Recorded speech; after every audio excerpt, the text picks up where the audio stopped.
जय श्री राम प्रेमी भक्तों, प्यारे भक्तों। पांडवों की जो कुंती माँ थी, उसने भगवान से दुख क्यों मांगा?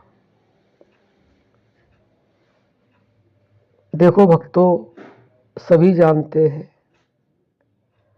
कि भगवान को जो इंसान है कब याद करता है।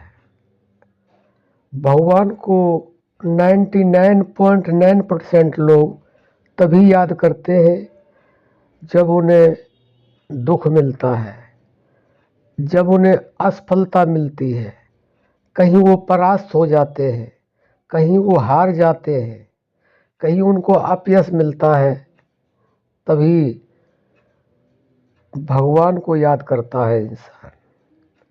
लेकिन जब उनके जीवन में सुख होता है, पैसे का सुख, धन दौलत का सुख, अपने पुत्र पुत्री का सुख और स्त्री पति का सुख, रिश्तेदारों का, कोठी बंगले कार का, जब यह सुख प्राप्त होता रहता है तो अच्छे अच्छे जो भगवान का नाम जब ज़्यादा से ज़्यादा करते हैं वह भी भूल जाते हैं।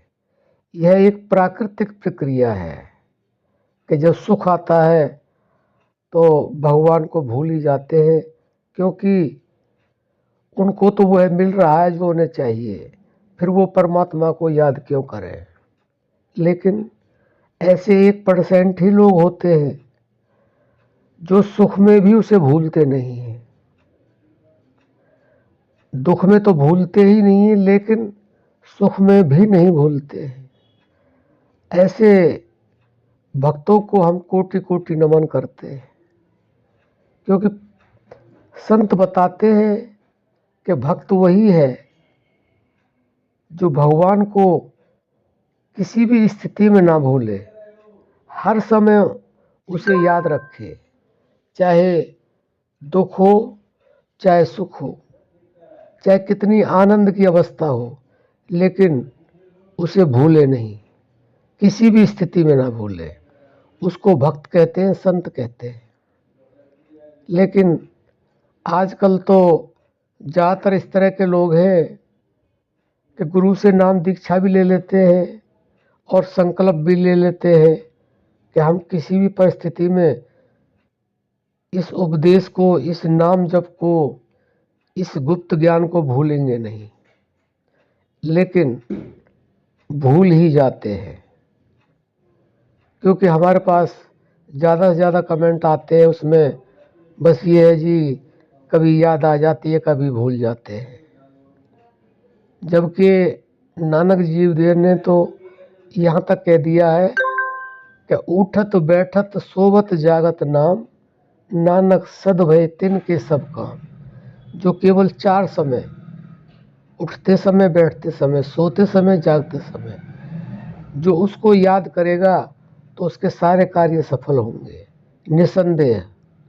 लेकिन वो भी नहीं हो पाता है, क्योंकि दिन में हम सैकड़ों बार उठते हैं, सैकड़ों बार बैठते हैं, वह याद होता ही नहीं है।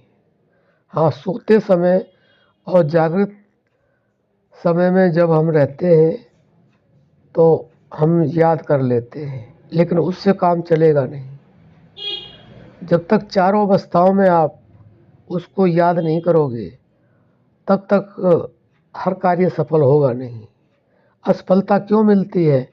क्योंकि हम प्रभु के नाम को भूल जाते हैं। पहले तो नाम को जानते ही नहीं, और जान लेते हैं तो भूल जाते हैं। तो बंधु, उसको कभी मत भूलो।